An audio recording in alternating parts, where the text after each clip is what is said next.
In 1949, Joseph Campbell published a book called The Hero with a Thousand Faces, which showcased the common threads of the archetypal hero found in myths and folklore from all over the world. The book became a major inspiration for writers, and has been cited as influences to works as diverse as Star Wars and Mad Max 2. The plot template that Campbell describes, one that is seen in world cultures across human history, was named The Hero's Journey. In 1972, Paula Smith published a satirical short story in Menagerie, a Star Trek fanzine called A Trekkie's Tale. A Trekkie's Tale features an unlikely young heroine who is amazing and perfect, and everyone loves her and can't do anything without her. That young heroine's name? Lieutenant Mary Sue. But what is the hero's journey? What is a Mary Sue? The hero's journey and the Mary Sue are complete opposites when it comes to storytelling and the depiction of a main character. The hero's journey is a story template that has existed for thousands of years, across a wide variety of human cultures. The hero's journey is also called the monomyth, with mono meaning one, and myth meaning myth. And that concludes our intensive 3-week course. The monomyth actually refers to the fact that the hero's journey is reflected across world mythologies, with Joseph Campbell basing it on his research on myth and folklore. The hero's journey is basically every story of a heroic adventurer who goes on a quest or journey, and has examples from recent history, the most obvious being Luke Skywalker in the Star Wars movies. A quick way to describe it is that a hero begins in a normal environment, before an event changes things. Uncle Owen? Yeah? What about that one? What about that blue one? We'll take that one. You must see this droid safely delivered to him on Alderaan. This usually brings the hero into a strange and unfamiliar world. This call to action is often ignored at first. I'm not going to Alderaan. I've got to get home. It's late. I'm in port as it is. A mentor figure helps the hero against a series of trials, usually resulting in a loss or failure. The hero is often faced with temptations, but rejects them in order to do the right and noble thing. Why'd you come with us? Pretty good in a fight. Could use you. Good's a reward if you ain't around to use it. Besides, attacking that battle station ain't my idea of courage. It's more like suicide. The hero faces a final challenge or enemy, but overcomes it.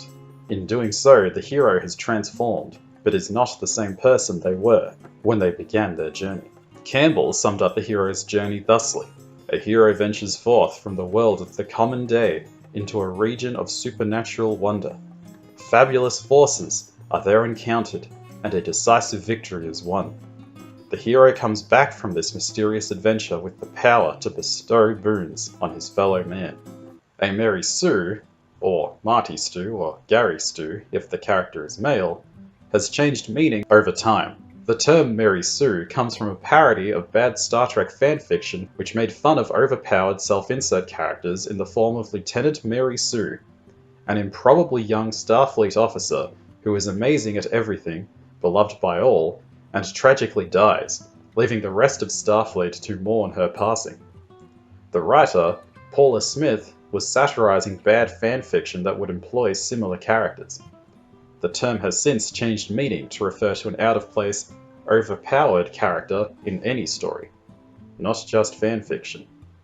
A Mary Sue is a walking contradiction of the law and who never typically suffers or go through hardship. A character everyone likes, unless the person not liking them is stupid or evil, and who the universe will bend over backwards to allow them to succeed at everything they try. Here are the key traits of a Mary Sue. They are loved unconditionally, without having to earn others' love. People often praise their talents, or say how unworthy they are of their companionship. The angle is that Estella is way too talented to be doing grifts with the likes of me and you. Thanks, Jasper. They are only disliked by the villains or by idiots. They make no mistakes that severely impact them. In fact, they may end up making mistakes which end up benefiting them. They are the only character who makes good decisions. Stand and fight. So we choose our weapons. We're gonna set up a... kill box. Kill box, and then we're gonna use me as bait. Then we kill that thing. Okay? This plan has a high probability of success. They are always clever and witty. They are the best at everything, and has some skills which are implausible for the character to have. They have no meaningful flaws. They succeed at everything they do. Other characters have no goals of their own, and their lives revolve entirely around the Mary Sue. They have a distinctive name or appearance that sets them apart from everyone else. Some of you might be saying, but Tin Man, people just accuse female characters they don't like of being Mary Sues since they don't like powerful women in their stories. Well, firstly, that's bullshit, because characters such as Sarah Connor and Alan Ripley exist and have none of those issues. Secondly, Mary Sues, Marty Stews, or Gary Stews aren't always women. Steven Seagal has played a lot of Gary Stews in his martial arts movies, especially after his brief peak in the early 1990s. Seagal thinks he's the king, the greatest, so in the later movies of his career, he's basically invincible, women love him, and he fulfills many of the traits I listed earlier. Belly of the Beast is a great example of Seagal in his most I'm the coolest mode.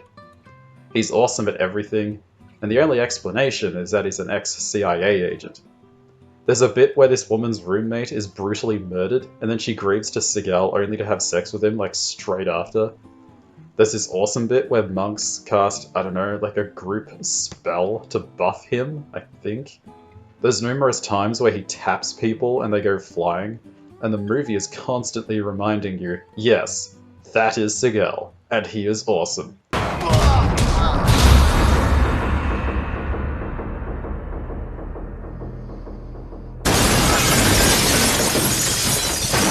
Can't you see how awesome he is?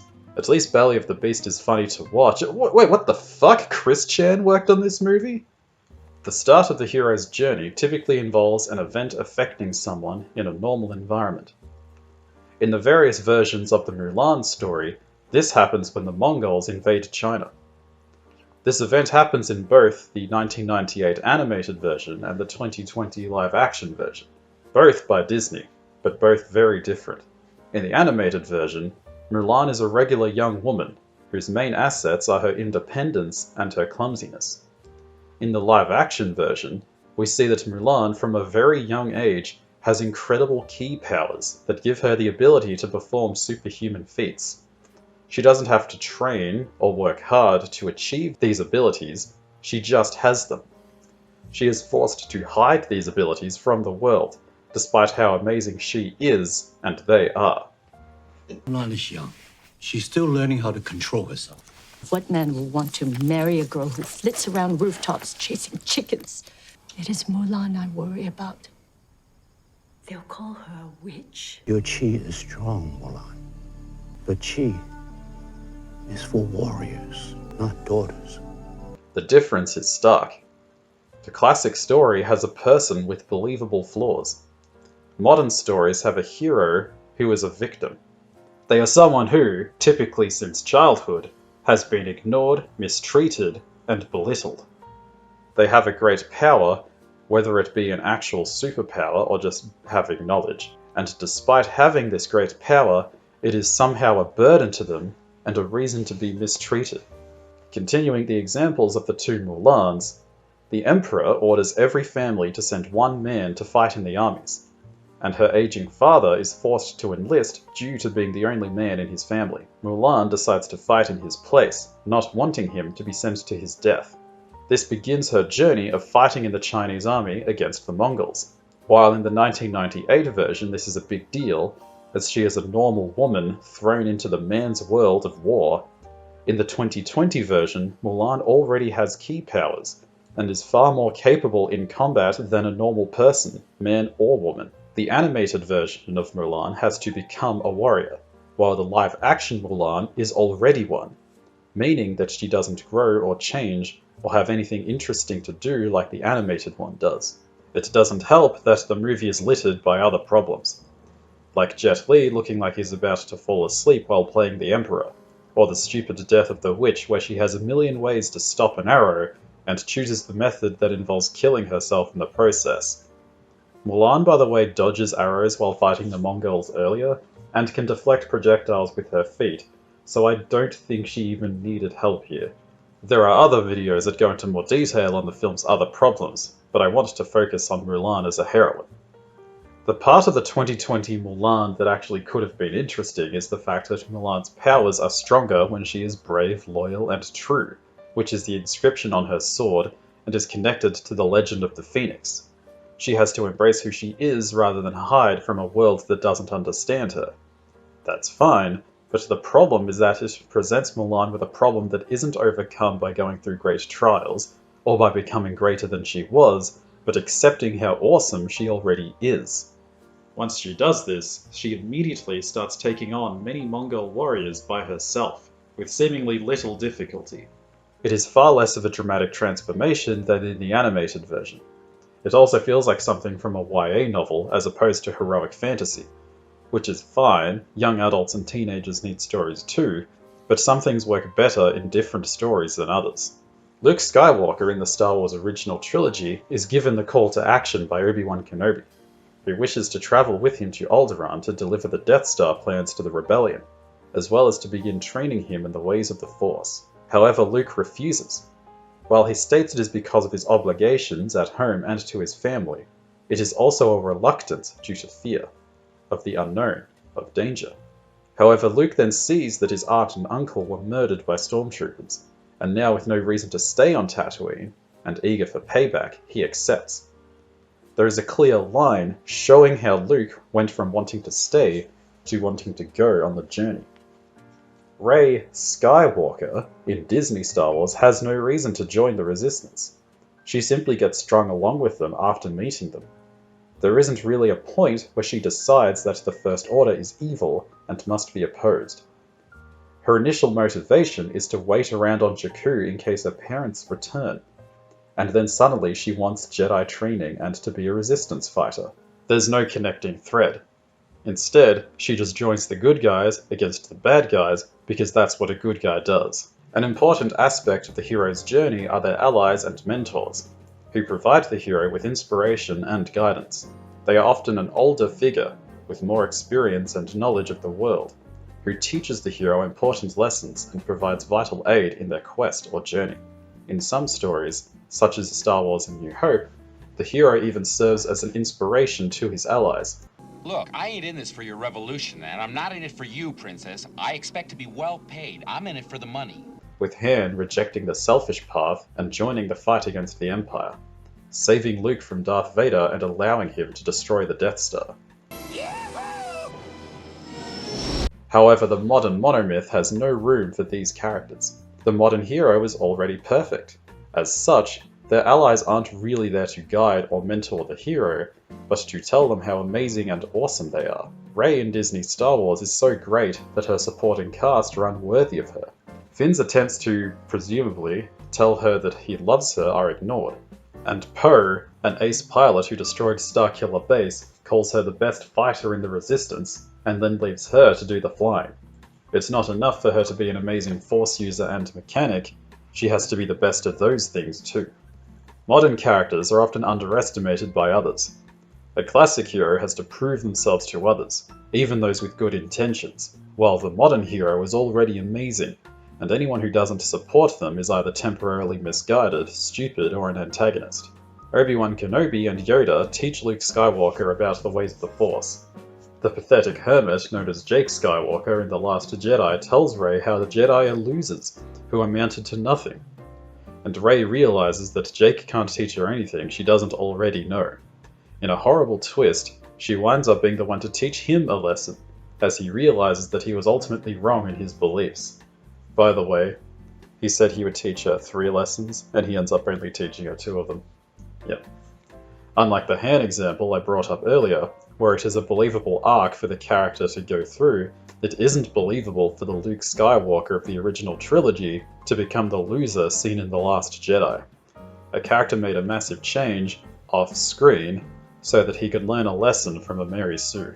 Mulan has many companions in the 1998 version, including Mushu, a dragon voiced by Eddie Murphy, sent by the spirits of Mulan's ancestors to help her, and even a potential love interest in Captain Shang. Both are invaluable aid to Mulan, with Shang even risking his life trying to protect her from Shan Yu. And Mushu is the one who deals the final blow to Shan Yu in the climax. However, there is no room for such companions in the live-action remake, where there is no dragon voiced by Eddie Murphy, even though he's funny and audiences liked him. I'm doomed, and all cause Miss Man decides to take a little drag show on the road. And there is no love interest, since Mulan don't need no man. There's one soldier, Chen, who seems into her, but she completely rebukes him. She doesn't need these people, they need her. As well as allies who aid the hero, there are enemies and trials that the hero must overcome. This enemy is dangerous, and something that no one else seems able to thwart.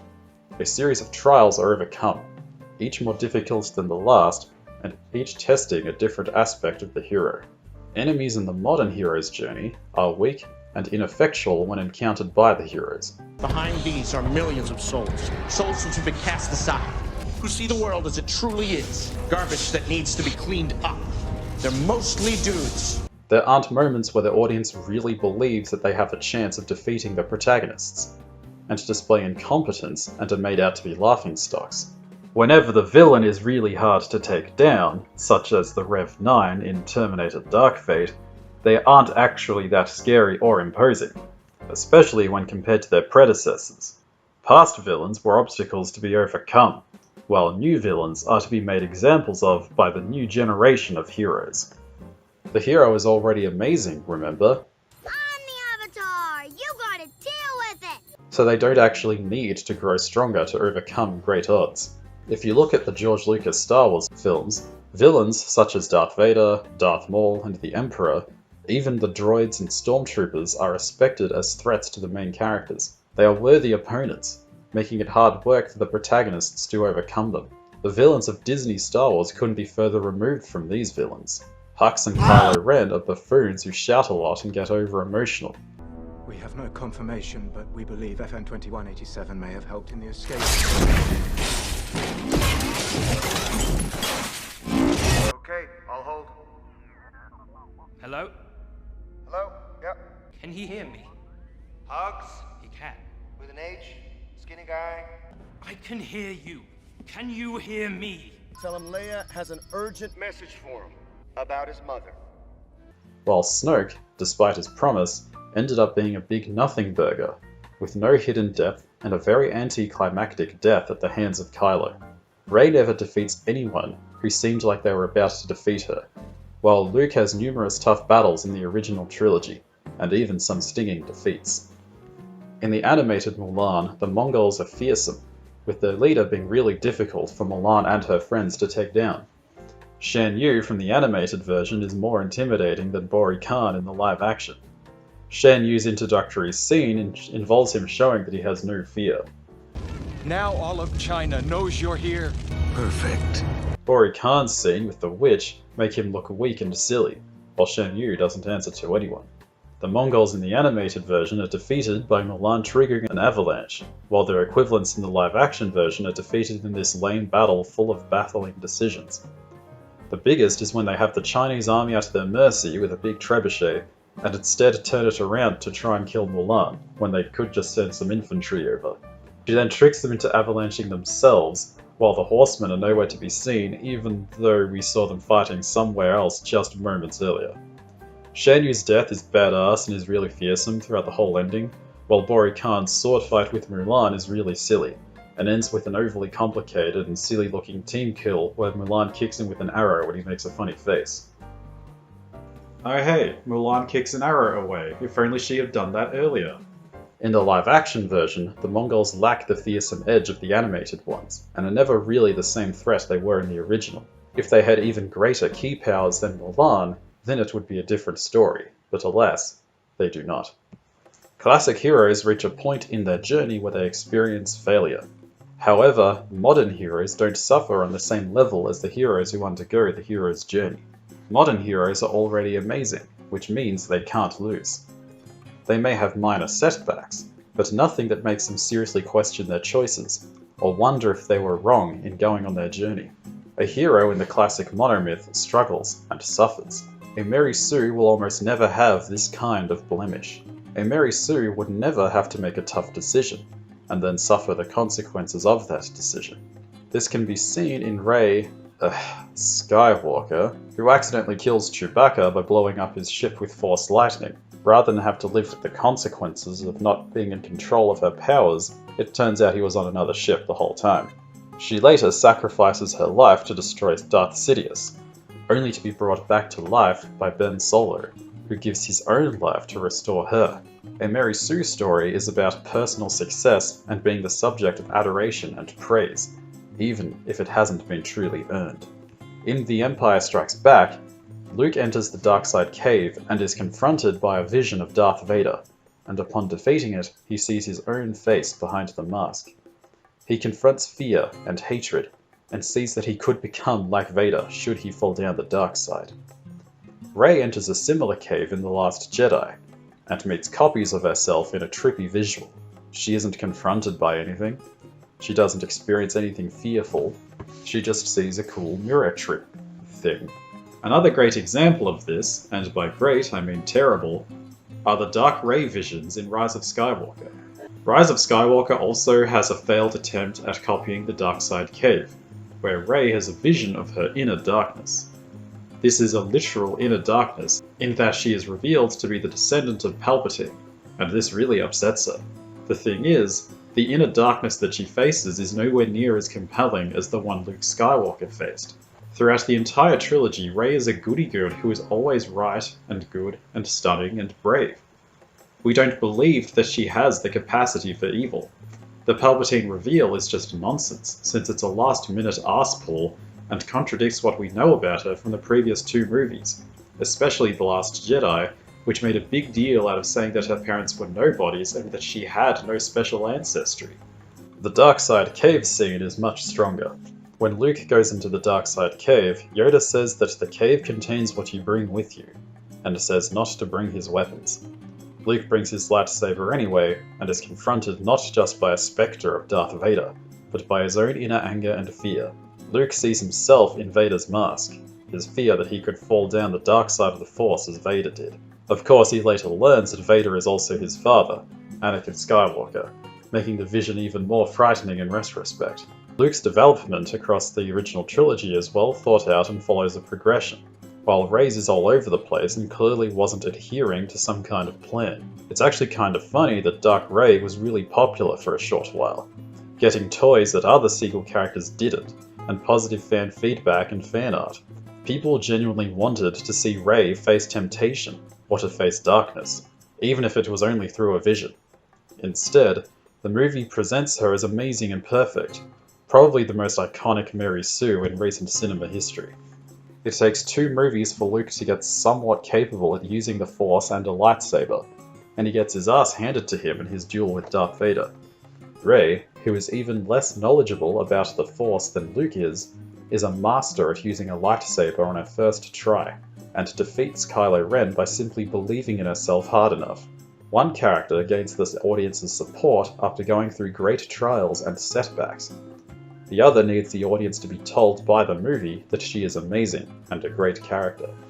Some of you might be saying, but Tin Man, as the dark rises, the light rises to meet it or whatever. Rey's powers are explained.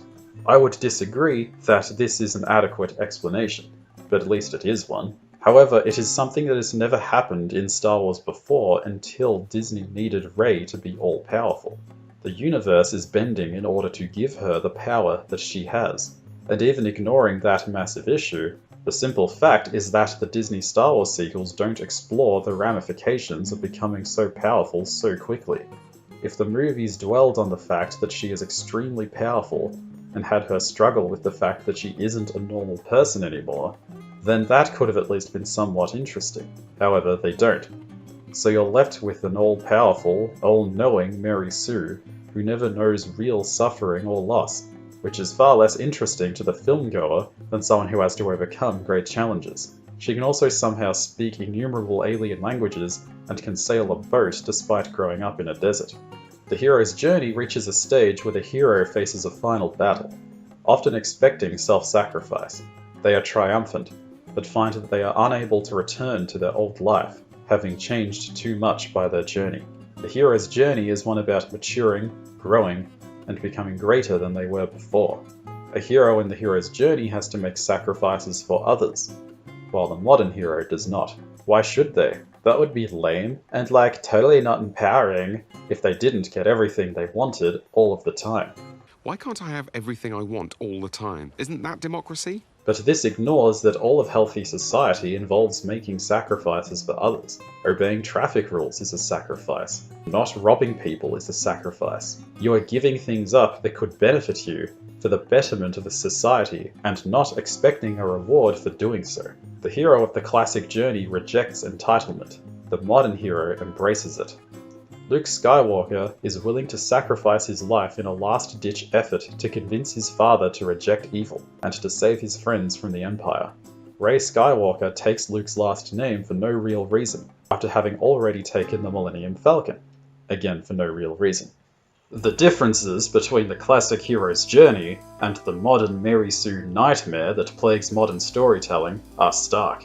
Rather than aspiring for new heights and working hard for great achievements, these modern characters are like Globo Gym. Because here at Globo Gym, we're better than you! And we know it! But some of you watching may be okay with all of this. But Tin Man, you might be saying. The hero's journey is an obsolete relic, written by an old dude after he read stories from thousands of years ago. It's no longer relevant.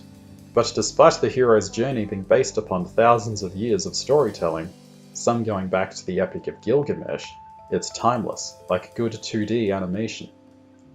The hero's journey applies to stories from a wide variety of cultures, times, and places. It is inspiring, aspirational, and universal, and is something humans for thousands of years have seen as an ideal groundwork to a successful life. The hero's journey does not have to apply only to fiction, nor does it only have to apply to epic tales of adventure and glory. It is simply a glamorized, aspirational depiction of self-improvement, of becoming greater than you once were. A recurring idea in the modern stories I mentioned is that while the hero's journey has wish fulfillment in the form of achieving a great triumph, even if it involves hard work and sacrifice, the modern stories have wish fulfillment in the form of invincibility, with no strings attached. There's no struggle, no effort, and no tension or dramatic stakes. And while it may make for a great power fantasy for the individual, it does not make an entertaining or engaging story for an audience. Audiences learn about characters by seeing their growth and their struggles. Even if a character fails, by giving in to temptation, to selfishness, to fear, we still see something interesting happen. These changes and transformations are part of what makes stories engaging. The Mary Sue or Gary Stu seen in some of the movies I mentioned in this video don't have to change, learn, grow, transform, pick your synonym of choice. They are already better than others, and don't have to do any of that boring stuff because they are already perfect. A Mary Sue or Gary Stu hasn't earned their power or specialness, while the hero who undergoes the hero's journey either has earned them, or has to prove their power through a series of trials, such as the 12 labors of Heracles. The modern hero is already powerful and great. Their story isn't about making sacrifices for others, but selfishly living their best life. This is ultimately a very bad lesson to give to people. Not just children, but even selfish, immature adults could learn valuable lessons about self-improvement and taking charge of one's own life. If there is a moral lesson, it's usually something like, "You are already great. Those people saying otherwise are just haters or oppressors keeping you down." Tune in next time, where I will discuss the modern phenomenon of girl power remakes and sequels to popular series, and how these stories often involve Mary Sue and Gary Stu characters, a lack of the timeless hero's journey that many of the stories that they follow up on have, and how these are further symptoms of what could be called a cultural rot.